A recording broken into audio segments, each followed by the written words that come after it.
ಮತ್ತೆ ವಾಕ್ಯನೂ ಚೆನ್ನಾಗಿತ್ತು, ಊಟನೂ ಚೆನ್ನಾಗಿತ್ತು, ಎಲ್ಲ ಚೆನ್ನಾಗಿತ್ತು. ನಾವು ಎಂಜಾಯ್ ಮಾಡಿ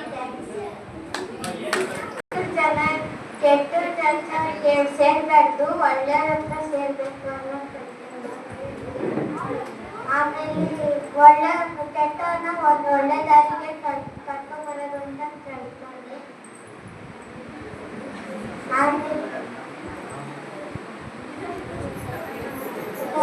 ಮೊಬೈಲ್ ನೋಡ್ಬೇಡಿ ಅನ್ನೋದು ಕಲ್ತ್ಕೊಂಡೆ. ಮತ್ತೆ ಅಪ್ಪ ಅಮ್ಮನ್ನ ಕೇಳಬೇಕು, ಅಪ್ಪ ಅಮ್ಮ ಕೇಳಬೇಕು ಅನ್ನೋದು ಕಲ್ತ್ಕೊಂಡೆ.